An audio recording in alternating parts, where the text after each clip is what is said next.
Have you ever wondered what secrets lie buried in the personal records of those who fought our most controversial wars? What if I told you that one man's journal, written by a Navajo sniper who served in the darkest corners of Vietnam, contained revelations so profound they left hardened combat veterans speechless? Before I reveal the extraordinary contents of this long-hidden document, take a moment to comment where you're from and subscribe to our channel. We need your support to continue bringing these hidden chapters of American military history to light. The year was 1971. As the Vietnam War continued its bloody course and anti-war protests raged across America, a young Navajo soldier named Thomas Begay returned home to the reservation near Chinle, Arizona. He carried with him little more than his duffel bag, a Purple Heart medal that he kept wrapped in cloth rather than displayed, and a weathered leather journal filled with handwritten entries in both English and Navajo. Like many returning Vietnam veterans, Begay found reintegration into civilian life challenging. He spoke little about his experiences, even to close family members.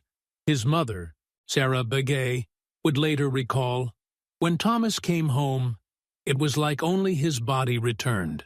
Something in his spirit remained in that distant place. He would sit for hours, staring at the mesas, writing in his journal, but never speaking of what he had seen or done." What nobody knew then, what wouldn't be discovered for nearly 50 years, was that Thomas Begay's journal contained accounts that would eventually challenge official military narratives and reveal operational details that senior military officials had deliberately kept from the American public. Begay had served in a specialized reconnaissance unit with the designation SOG Prairie Fire, operating primarily in the border regions where Vietnam met Laos and Cambodia. As a sniper with exceptional skills, he was frequently assigned to missions that officially never happened, in places where American troops were never present. After returning home, Begay lived quietly on the reservation, working occasionally as a guide for tourists and spending long periods in solitude. In 1984, at the age of 36, he died in a single-vehicle accident on a remote reservation road. His personal effects, including his journal, passed to his younger sister, Marie Begay. "Thomas asked me to keep his writings safe," Marie explained in a recent interview. "He told me that someday, when the time was right, people would need to know what was in them. But he didn't want them revealed while certain people were still alive and in positions of power." Marie honored her brother's request. For decades, the journal remained stored in a cedar box in her home, its contents known only to her. It might have remained there indefinitely if not for a chance encounter in 2017 between Marie and Dr. Robert Blackhorse, a Navajo historian researching the experiences of indigenous soldiers in Vietnam. "I was conducting interviews on the reservation for an oral history project," Dr. Blackhorse recalls. Marie mentioned her brother had been a sniper in Vietnam and had kept detailed journals. "Given how few written first-hand accounts exist from Native American soldiers in that conflict, I asked if she would consider allowing me to review them for my research." After careful consideration, Marie decided the time had come to honor her brother's wish that his story eventually be told. She entrusted the journal to Dr. Blackhorse, who quickly recognized he had encountered a document of extraordinary historical significance. From the first pages, it was clear this was unlike any Vietnam War account I had ever read, Dr. Blackhorse explains. Thomas had documented operations that officially never existed, in locations where American troops were never supposed to be. But what made the journal truly remarkable was the second narrative interwoven with his combat experiences. His spiritual journey as a Navajo warrior carrying ancient traditions into modern warfare. The journal began conventionally enough, with Begay's entry upon arriving in Vietnam in February 1969. He described the oppressive heat, the unfamiliar terrain, and his initial assignments. But by April, After his transfer to the Specialized Reconnaissance Unit, the entries took on a different character. April 12, 1969. Today, I was informed of my new assignment, Begay wrote. They selected me because of my marksmanship scores, and because, as they put it, Navajos know how to move through terrain without being detected. See, little do they realize this skill comes not from being Navajo specifically, but from the teachings my grandfather passed to me, how to see the world as interconnected, how to become part of the landscape rather than an intruder upon it. The journal detailed Begay's specialized training and his gradual integration into highly classified operations. He wrote about being approached by senior officers who were interested in his cultural background. May 3, 1969. Captain Reynolds questioned me about Navajo beliefs regarding taking another human life. I explained that traditional Navajo ways see killing as creating dangerous spiritual imbalance, that it requires extensive ceremonial cleansing.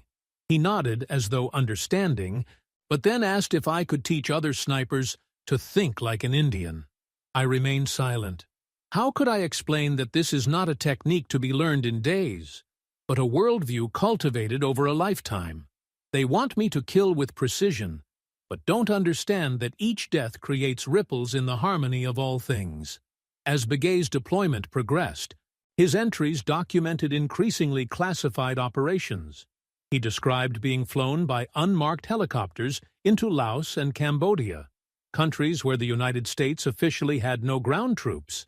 These missions, conducted under the code name Prairie Fire, involved small teams inserting deep into enemy territory to gather intelligence or eliminate specific targets. July 18, 1969. Third mission into the area they call Base Area 609. We aren't supposed to know we're in Cambodia, just as no one back home is supposed to know we're fighting a war here. I am now keeping count in two ways: the official count of confirmed targets that I report to command, and the true count that I mark in Navajo symbols. Each one requires a ceremony I can only conduct in my mind, storing the need for cleansing like a debt that grows with each shot. Most significant were Begay's accounts of operations targeting not just North Vietnamese or Viet Cong fighters, but individuals identified as Soviet advisors, and, most controversially, Chinese military observers.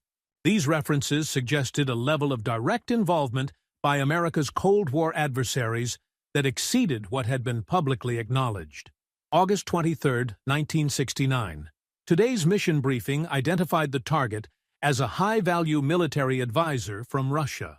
We were shown photographs and told this individual was providing advanced training to anti-aircraft units. I asked Captain Reynolds directly if we were now targeting Russians. He corrected me immediately. There are no Russians in Vietnam, officially. There are no Americans in Cambodia, officially. This conversation never happened, officially. As Dr. Blackhorse studied the journal, he consulted with military historians specializing in the Vietnam conflict. The consensus was clear. If authenticated, Begay's accounts would provide previously undocumented evidence of operations that had been deliberately concealed not just from the American public, but from congressional oversight. Dr. William Thompson, a historian at the Naval War College who reviewed the journal, noted, "What makes Begay's account particularly valuable is its contemporaneous nature. This isn't a memoir written decades later with the benefit of hindsight, or influenced by others' accounts. These are real-time observations written by someone with no apparent political agenda, simply documenting his experiences as they occurred." The journal's authentication process was rigorous. Handwriting analysis confirmed consistency with Begay's known writing samples. References to weather conditions matched meteorological records from the regions and dates mentioned. Names of fellow soldiers were cross-referenced with unit rosters. The journal's physical properties, the paper, ink, and binding, were all consistent with materials available during the time period. But perhaps the most compelling evidence of authenticity came from Begay's detailed descriptions of the terrain, flora, and fauna of specific locations in Laos and Cambodia, details that would have been unknown to anyone who hadn't physically been present in those regions during that period. Beyond its military and historical significance, the journal offered profound insights into the spiritual and psychological experience of an indigenous soldier bringing ancient traditions into modern warfare. Throughout his accounts of combat operations, Begay maintained a parallel narrative of his spiritual journey. October 5, 1969, I surpassed 50 confirmed eliminations today. The captain celebrated, but doesn't understand what this number means to me. In the old days, a Navajo who had taken an enemy life would undergo elaborate purification ceremonies, living separately from the tribe until the danger of the disharmony had passed. Here, I'm expected to take life in the morning and eat dinner with the same hands at night. I've developed my own ceremonies, small prayers and rituals I can perform without drawing attention. I don't know if they're sufficient, but they're all I have to prevent the chindi, harmful spirits of the dead, from following me home. Begay's entries revealed how he incorporated traditional Navajo spiritual practices into his role as a sniper. He described creating small, discreet offerings before missions. He wrote about visualizing the beauty way ceremonies while waiting motionless for hours in concealment. He documented how he would whisper traditional prayers in Navajo at the moment he squeezed the trigger. December 12, 1969. The others marvel at my patience. Reynolds said today, "Begay can outweight the mountains themselves. They don't understand that I was taught to see time differently." Grandfather showed me how the mesas and canyons of our homeland teach us that waiting is not empty time, but full connection. When I'm in position for 8, 10, sometimes 12 hours without moving, I'm not fighting impatience as they do. I'm in Hojo, in harmony, balanced between earth and sky, past and future, life and death. As his tour of duty progressed, Begay's entries reflected growing inner conflict. He remained committed to protecting his fellow soldiers and executing his missions with precision, but he increasingly questioned the larger purpose of the war and worried about the spiritual price he was paying. February 27, 1970. Last night I dreamed I was home, walking near Black Mesa, but the landscape transformed into the Vietnamese highlands. The juniper trees became jungle vines.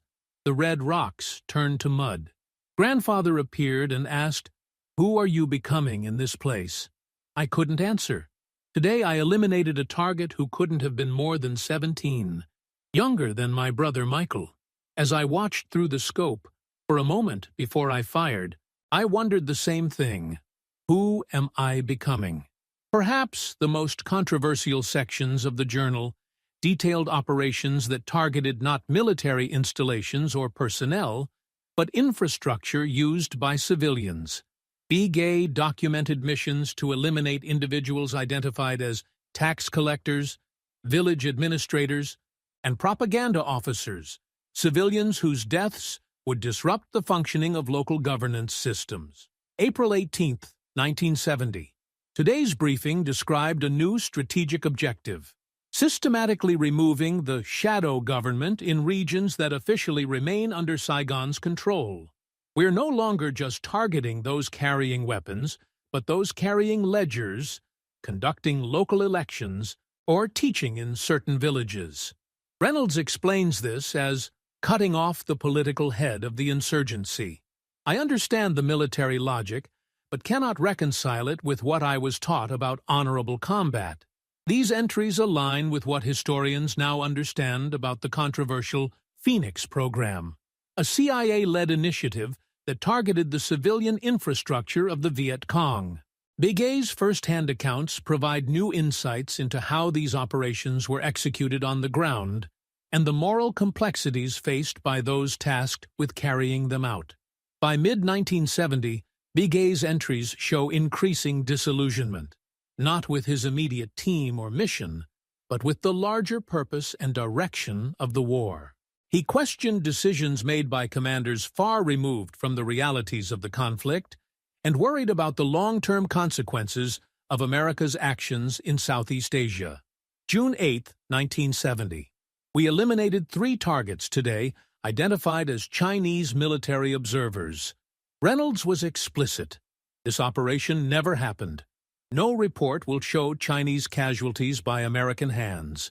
No one at home will know how close this proxy war comes to direct confrontation between superpowers. We operate in shadows so deep that truth itself seems lost. I wonder if there will ever be a complete accounting of what is being done here, or if these actions will disappear like footprints in the desert after a storm. As his deployment neared its end, Begay's entries reflected his concerns about returning home.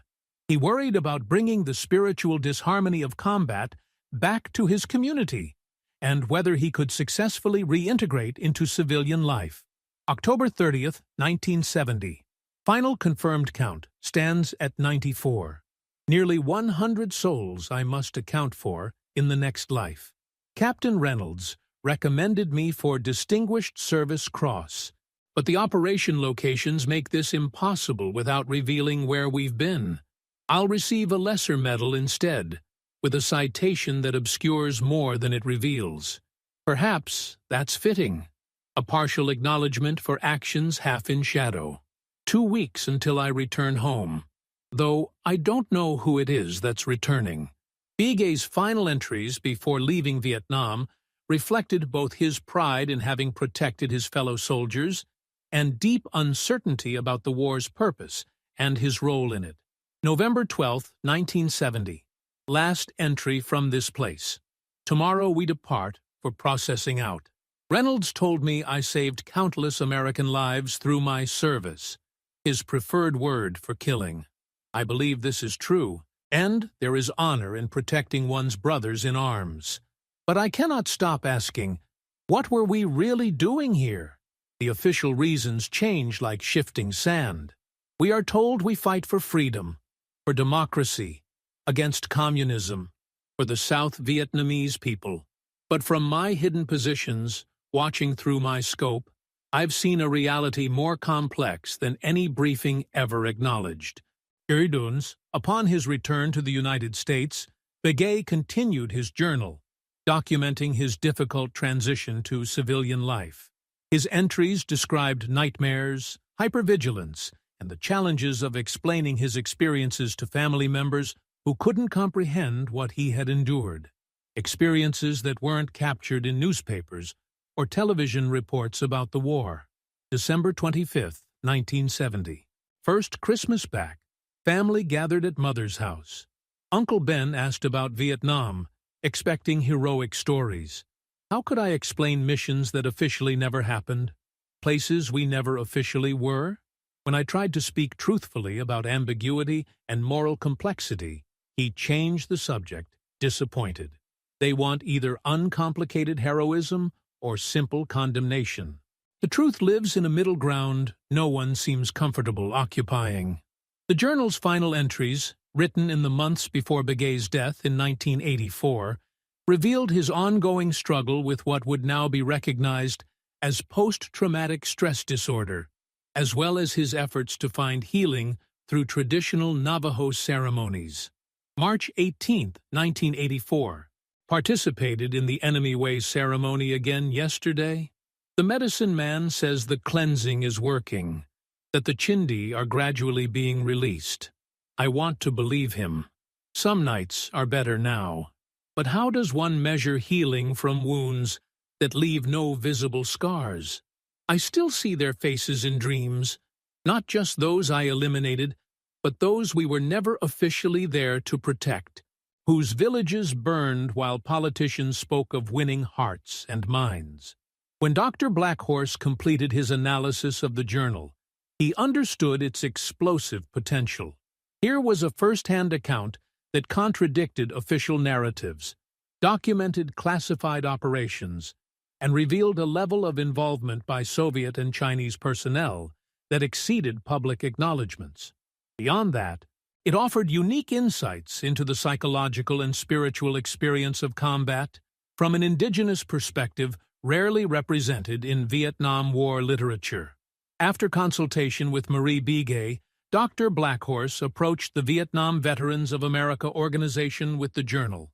A special committee of senior veterans, military historians, and intelligence specialists was assembled to review the document.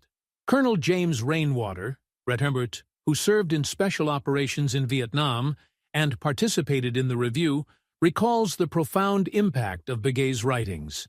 Reading his account was like having a missing puzzle piece suddenly reveal the true picture of operations we were part of, but never fully understood.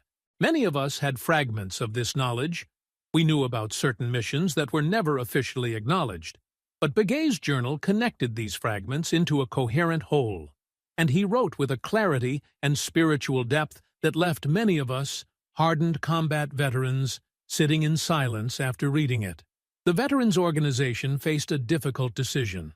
The journal contained information that technically remained classified. Publishing it could potentially violate security regulations even decades later. Yet it also represented an important historical document that could contribute to a more complete understanding of the Vietnam War. After lengthy deliberation, the organization approached the Department of Defense with the journal, initiating a process of selective declassification review. This process, completed in 2019, resulted in approximately 85% of the journal being cleared for public release, with certain operational details and names of foreign nationals still redacted. The impact of the journal's release has been significant within military, historical, and Native American communities. For military historians, it has provided new evidence of the scope and nature of classified operations in Laos and Cambodia, as well as more direct involvement by Soviet and Chinese personnel than had been previously documented. For the Native American community, particularly the Navajo Nation, the journal has become an important cultural document, a window into how traditional spiritual practices were adapted to the most technologically advanced warfare of the time, and a poignant account of a warrior striving to maintain cultural identity and spiritual balance in circumstances far removed from traditional contexts. And for Vietnam veterans, particularly those who served in special operations, Bigay's writings have provided validation of experiences many had never been able to speak about openly. His articulation of the moral ambiguities and psychological challenges they faced has given voice to aspects of the Vietnam experience that remain difficult to communicate to those who weren't there. Dr. Blackhorse, eight Suis, Ifrada der Fultroids, reflecting on the journal's significance, observes, "What makes Thomas Bigay's account so valuable is that he wrote from multiple perspectives simultaneously. As a highly trained American soldier, as a Navajo carrying ancient traditions, as an individual human being caught in the machinery of geopolitical conflict, he saw the war with remarkable clarity, precisely because he viewed it through these different lenses. His journal stands as both important historical documentation and profound spiritual testimony."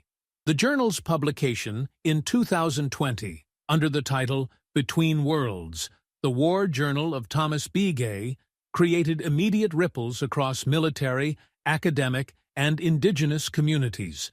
Within weeks, it had become required reading in courses on military history, Native American studies, and the Vietnam War at universities across the country. What made Bigay's account so compelling was not just its revelations about classified operations, but the unique spiritual and psychological perspective it offered. Unlike most Vietnam memoirs written by non-indigenous soldiers, Bigay's journal approached warfare through a distinctly Navajo worldview, one that viewed killing not just as a tactical necessity, but as a profound disruption of universal harmony, requiring ceremonial restoration. Dr. Sarah Whitehorse, professor of Indigenous Studies at Arizona State University, explains, "Bigay's journal represents a rare confluence of traditional indigenous spiritual framework with modern warfare.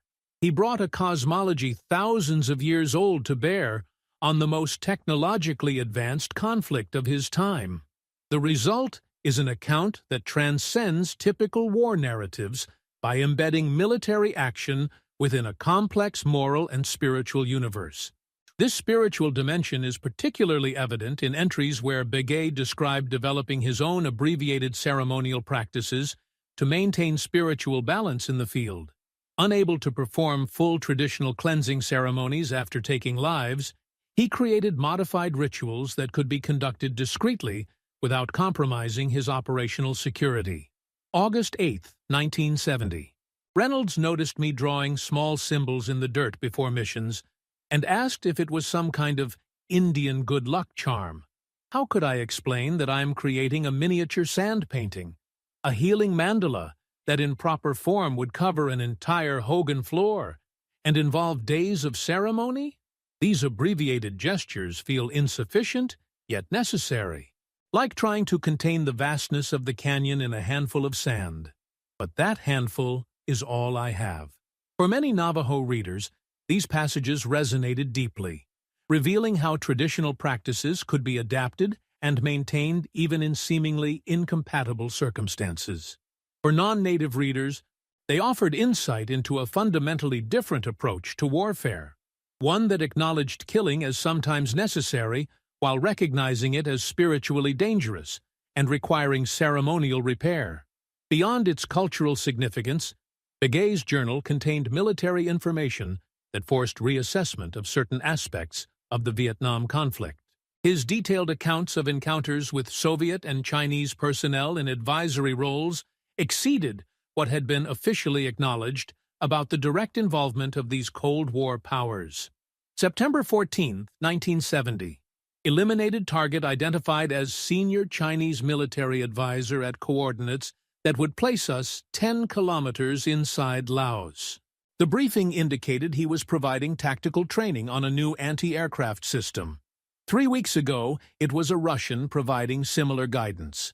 The great powers play their chess game while presenting a fiction to the world that this is merely a civil war with modest foreign support. The pieces on the board, Vietnamese, Laotian, Cambodian, American, fall while the real players remain safely distant. These entries aligned with what some historians had long suspected but couldn't conclusively prove, that Soviet and Chinese military personnel were more directly involved in combat operations than publicly acknowledged, and that American forces specifically targeted these advisors in classified operations.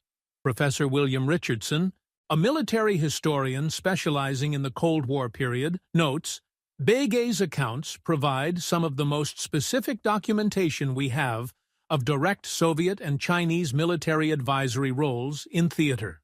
His position as a sniper targeting high-value individuals gave him a unique vantage point on aspects of the conflict that regular infantry units wouldn't have encountered. Horse, perhaps the most controversial sections of the journal, detailed operations that targeted civilian infrastructure under the Phoenix program. The systematic elimination of individuals identified as part of the Viet Cong's political and support network. Begay documented missions targeting village leaders, tax collectors, teachers, and medical personnel suspected of Viet Cong affiliation. May 27, 1970. Today's target was a schoolteacher in a village near the Cambodian border. Intelligence indicated he was using his position to recruit young men for the Viet Cong and provide information on American troop movements.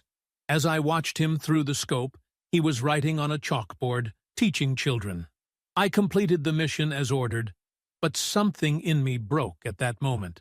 The line between combatant and civilian has become so blurred as to nearly disappear. These passages have reignited debate about the nature and ethics of the Phoenix program, which critics have characterized as an assassination campaign against civilians, while defenders maintain it was a legitimate effort to combat an insurgency that deliberately embedded itself within civilian populations. Colonel Raymond Thomas, Retter, who served as an intelligence officer during Vietnam and reviewed Begay's journal, offers this perspective. What Begay captures is the moral ambiguity that defined this conflict. The enemies didn't wear uniforms or observe conventional distinctions between civilian and military roles. His account doesn't resolve the ethical questions, but illuminates why they were so difficult, and continue to be difficult in similar conflicts today. The journal also documented the psychological toll of serving as a sniper, the unique burden of killing not in the chaos of direct combat, but through calculated, long-distance observation. Begay described watching targets through his scope for hours, observing their human moments before taking their lives. July 3, 1970. Observed today's target for 4 hours before conditions allowed for clean elimination. He ate lunch, spoke with colleagues, even stepped away once to pick a flower that he examined carefully before returning inside. These intimate moments of strangers' lives are a sniper's unusual burden to witness. The distance of the shot does not create emotional distance. If anything, the prolonged observation forces recognition of the target's humanity in ways direct combat might not. For veterans who had served as snipers in Vietnam and subsequent conflicts, these reflections provided validation of experiences many had never articulated. Several reached out to Dr. Blackhorse after the journal's publication, expressing how Begay had put into words the particular psychological weight they had carried since their service. Former Marine sniper David Mitchell, who served in Vietnam from 1968 to 1969, shared, "Reading Begay's journal was like finding words for something I'd felt but never expressed for 50 years. That strange intimacy with someone you're about to kill, the weight of observing their last normal moments, he captured it perfectly. His spiritual framework gave him a way to process this that many of us lacked." As word of the journal spread among Vietnam veterans, particularly those who had served in special operations, reunions and veterans gatherings became occasions for finally discussing experiences many had kept silent about for decades. Missions that never happened in places they never went could at last be acknowledged, at least among those who shared similar experiences. Colonel James Rainwater describes one such gathering. "We had a small reunion of Prairie Fire veterans after the journal was published. Men who hadn't said more than 'I served' for 50 years were finally talking about operations in Laos and Cambodia. One veteran in his 70s broke down saying, 'I thought I'd die with these stories untold.' Begay's journal gave them permission to acknowledge their own experiences. Mort, this breaking of silence extended to discussions of moral injury and post-traumatic stress. Begay's honest wrestling with the spiritual and psychological consequences of his actions provided a framework for veterans to examine their own unresolved trauma. His indigenous perspective offered an alternative to the often binary American discourse about Vietnam that cast veterans as either unambiguous heroes or unwitting villains. Dr. Michael Blackwolf, a Lakota psychologist specializing in trauma treatment for indigenous veterans, explains, "Begay's journal offers a healing middle path between glorification and condemnation of Vietnam service. His Navajo framework acknowledged both the necessity of certain actions in warfare and the spiritual damage they cause. This balanced perspective has been therapeutic for many veterans who found conventional narratives about Vietnam inadequate to their experience. For the Navajo Nation, the journal has become an important cultural document, one that demonstrates how traditional spiritual practices could be maintained and adapted even in the most challenging circumstances.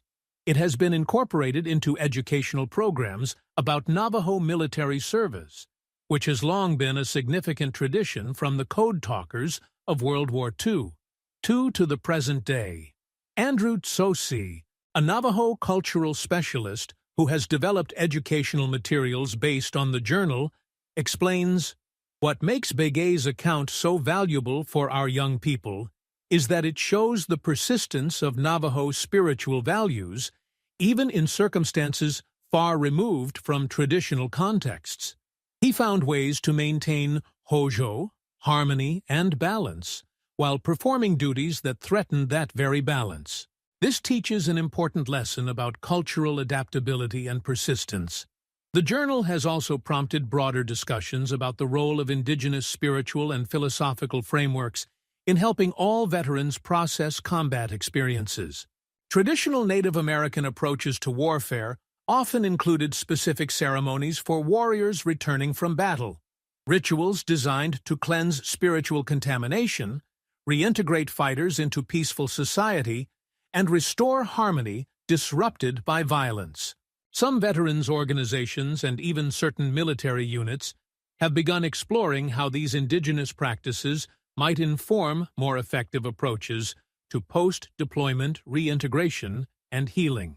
Several experimental programs have adapted elements of traditional cleansing and reintegration ceremonies for use with non-native veterans, with promising preliminary results. Captain Jennifer Redhorse, a Navajo military psychologist working with the Veterans Administration, describes this development. What many Native cultures understood, and what Begay's journal articulates so clearly, is that taking life in combat creates spiritual disharmony that requires ceremonial repair. Modern Western approaches often address only the psychological symptoms without this spiritual dimension. We're finding that ceremonial approaches, properly adapted and offered appropriately, can provide healing elements missing in conventional PTSD treatment.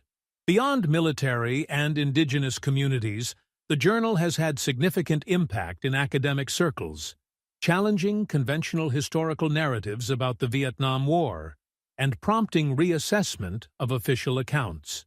Historians have been particularly interested in Begay's documentation of classified cross-border operations and encounters with Soviet and Chinese advisors, which provide new evidence for understanding the international dimensions of the conflict. Dr. Elizabeth Johnson, a historian specializing in the Vietnam War at Georgetown University, explains, Begay's journal helps us understand Vietnam more accurately as an international proxy conflict rather than simply an American intervention in a civil war. His first-hand accounts of encounters with Russian and Chinese military personnel offer rare documentation of how directly involved these powers were in operations on the ground. The journal has also influenced scholarship on the ethical dimensions of asymmetric warfare. Begay's thoughtful reflections on targeting civilian infrastructure and individuals in non-combat roles raise questions that remain relevant to contemporary conflicts against insurgencies and non-state actors. Professor James Henderson, who teaches military ethics at the Naval War College, notes, Begay's account is particularly valuable because he doesn't offer simplified moral judgments, but rather documents the genuine ethical complexity of the situations he faced. His entries have become case studies in our curriculum, helping future officers understand the moral dimensions of counterinsurgency operations. Perhaps the most unexpected impact of the journal has been in the field of literature. Begay's unique voice, combining technical precision about military operations with spiritual reflection and environmental observation, has been recognized for its literary merit beyond its historical value. His descriptions of the Vietnamese landscape, often drawing parallels to his Navajo homeland, are particularly noted for their poetic quality. April 5, 1970. Dawn in the Highlands. The mist rises from valleys in tendrils like smoke from 1,000 hidden fires.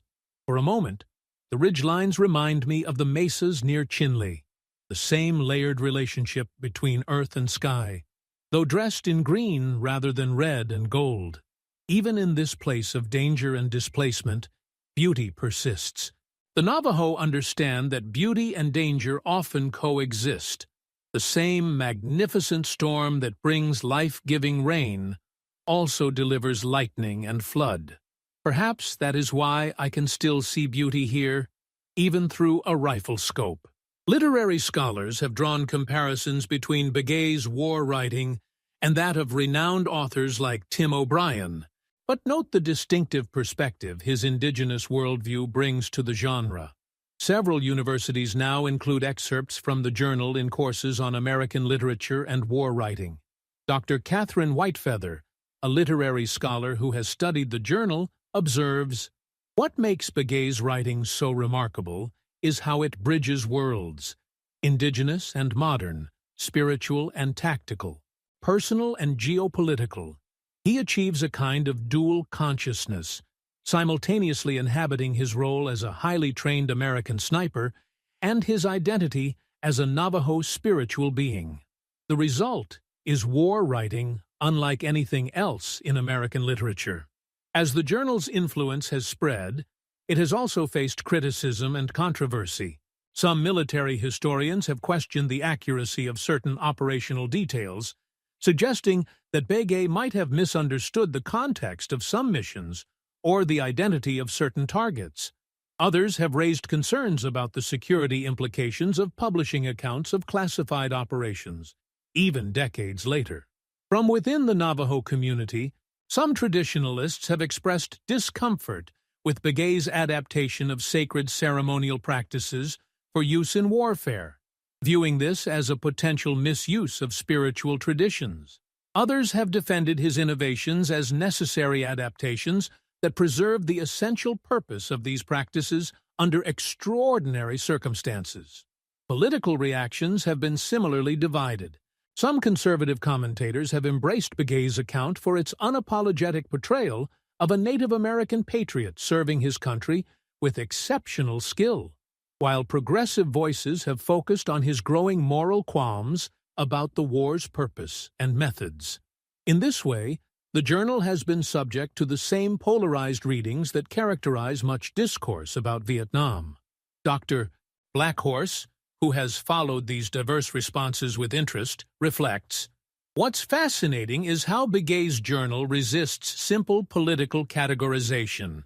He was simultaneously a highly effective warrior who took pride in his skill and service, and a spiritual being who questioned the moral foundations of the conflict.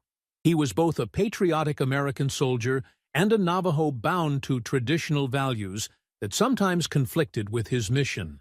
This complexity challenges the oversimplified narratives both left and right often impose on Vietnam. Perhaps the most profound impact of the journal has been on individual veterans who recognized in Begay's words elements of their own unspoken experiences.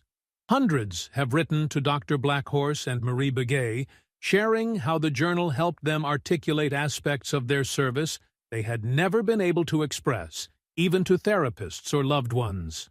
One such letter, from a former Army Ranger who served in classified operations, reads, "For 50 years, I've carried these experiences alone, believing no one could understand what we did or why. Reading Begay's journal was like finding a brother I never knew I had, someone who walked the same shadows and struggled with the same questions. His words have given me permission to finally begin speaking my own truth." Marie Begay, now in her 70s, has been moved by these responses. "Thomas told me people would need to hear his words someday, but I never imagined the impact they would have. All these years later, my brother is still helping his fellow warriors find healing. That would mean everything to him." As interest in the journal has grown, efforts have been made to preserve Begay's legacy in more permanent forms. The Navajo Nation Museum has created an exhibition featuring the original journal, now carefully preserved, Begay's military equipment, and contextual materials about Navajo military service throughout American history. The exhibition includes audio recordings of selected journal entries read in both English and Navajo. Several universities have established research initiatives based on the journal.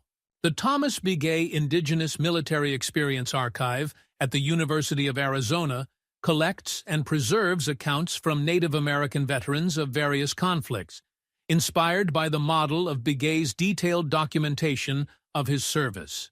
The archive particularly focuses on how Indigenous soldiers have integrated traditional cultural practices and values with military service. Perhaps most significantly, the journal has inspired a reconsideration of how American society approaches the reintegration of combat veterans. Begay's description of struggling to return to civilian life without ceremonial cleansing and community reintegration has prompted both native and non-native communities to develop better rituals and supports for returning warriors. January 30th, 1971. The hardest part of returning is the absence of transition. In the traditional way, a warrior returning from battle would undergo extensive purification ceremonies before rejoining normal community life. There would be recognition of what had been experienced and what must be cleansed away. Here, I stepped from the jungle onto an airplane and within hours was walking through San Francisco, still carrying all the spiritual residue of combat, with no ceremonial way to set it down. Some military units have begun incorporating ceremonial elements into their post-deployment processes, creating secular rituals that serve similar functions to traditional cleansing ceremonies. Several Native American tribes have opened their warrior reintegration ceremonies to non-Native veterans who express interest, sharing traditional healing practices while respecting appropriate cultural boundaries. Captain Redhorse explains. What Begay identified in his journal was the need for meaningful transition rituals, ceremonial ways to process combat experiences and reclaim civilian identity. Traditional Native cultures understood this need and developed sophisticated practices to address it. We're now seeing how these approaches can be respectfully adapted to help all veterans while acknowledging their indigenous origins. As the 5th anniversary of the journal's publication approaches, its influence continues to grow. What began as one soldier's private reflections, hidden away for decades in a cedar box, has become a significant historical document, a literary work studied in universities, a catalyst for veteran healing, and a bridge between indigenous spiritual traditions and modern military experience. Dr. Blackhorse, reflecting on this journey, observes, Thomas Begay wrote at the intersection of worlds, Navajo and American, ancient and modern, spiritual and tactical. By honestly documenting his experience from this unique vantage point, he created something that transcends conventional categories. His journal isn't just a historical account, or a spiritual testimony, or a war memoir. It's all of these simultaneously. And this multidimensional quality is what continues to make it so powerful. The final word perhaps belongs to Begay himself, who seemed to anticipate the eventual importance of his writings in one of his last journal entries, dated just weeks before his death. February 2nd, 1984. I continue to write, though I don't know who will ever read these words. Perhaps no one, perhaps many. Someday, when the time is right. I write because the truth must exist somewhere. Even if only on these pages, there are things I've seen, things I've done, that official histories will never record. Places we fought that don't appear on any maps of the war. People who died without acknowledgement. I write for them as much as for myself, to testify that they existed, that what happened was real, even if never officially admitted. And I write for those who might someday walk similar paths between worlds, carrying ancient wisdom into modern wars. May they find in these pages some recognition of their experience, some validation of their dual consciousness, some guidance for maintaining balance when everything around them threatens to destroy it.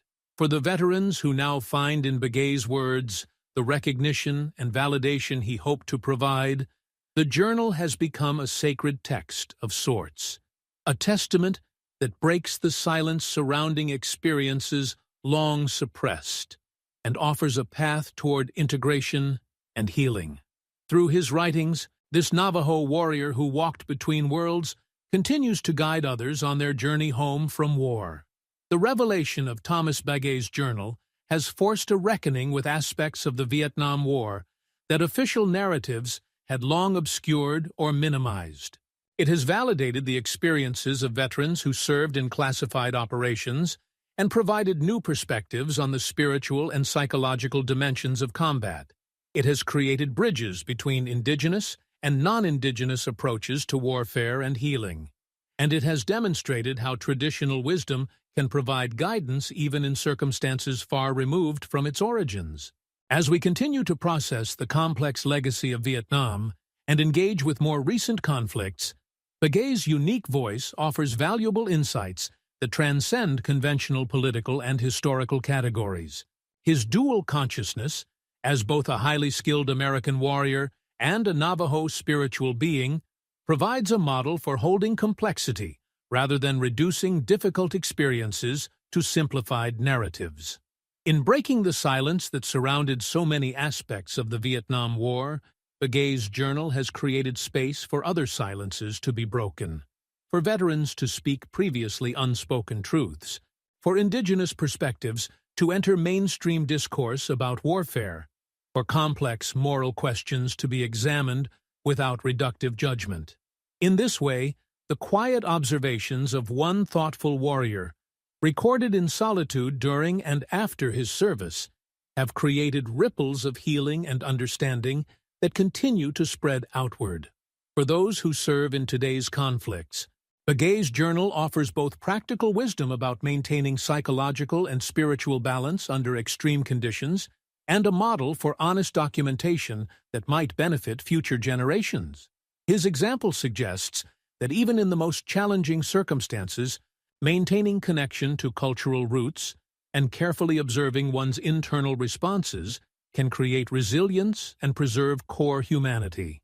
And for all who seek to understand the full dimensions of warfare and its impacts on those who wage it, Begay's writings provide a rare window into experiences that are often rendered invisible in both official histories and popular accounts. By sharing his journey through the physical, psychological, and spiritual landscapes of combat, he allows readers to comprehend aspects of warfare that statistics and strategic analyses can never capture.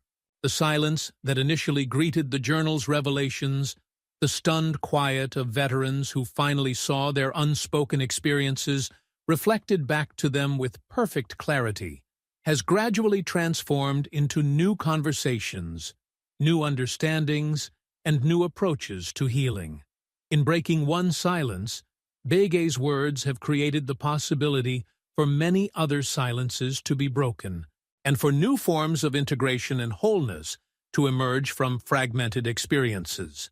As we conclude this exploration of Thomas Begay's remarkable journal and its continuing impact, we're reminded of the power of honest testimony to transcend time, bridge cultural divides, and create healing where there has been wounding. We're reminded that wisdom can emerge from the most difficult experiences when approached with spiritual awareness and moral reflection. And we're reminded that sometimes the most important truths are preserved not in official histories, but in the private writings of those who experienced events firsthand, with clear eyes and open hearts. For the veterans still carrying the weight of unacknowledged experiences, for indigenous people navigating the complexities of maintaining traditional values in modern contexts, and for all who seek deeper understanding of warfare's human dimensions, Thomas Begay's journal stands as both testimony and invitation. Testimony to what has been experienced, an invitation to engage with difficult truths in ways that lead toward healing rather than deeper division. May his words continue to bring light to shadowed experiences, voice to silenced truths, and healing to wounded spirits. And may we honor his legacy by creating a world where warriors are properly prepared for the spiritual dimensions of combat and properly reintegrated into community afterward, where the wisdom of ancient traditions informs our approach to modern challenges, and where truth, however difficult, is acknowledged rather than suppressed. As Begay himself might have put it, drawing on Navajo concepts, may we walk in beauty, in balance between remembering and healing, between honoring sacrifice and preventing unnecessary suffering, between respecting traditional wisdom and meeting the unique challenges of our time. In this balanced path lies the greatest honor we can offer to Thomas Begay and all who have walked similar journeys between worlds. Let us pray that the Great Spirit continues to guide us toward deeper understanding and healing. May the sacred traditions that sustained Thomas Begay in his darkest moments continue to provide wisdom and strength to those who serve in difficult circumstances. May Christ's promise that the truth shall set you free be fulfilled in the honest reckoning with history that Bege's journal has inspired. And may we all find the courage to break silences that need breaking, to speak truths that need speaking, and to create ceremonies of healing where they are needed most. Amen?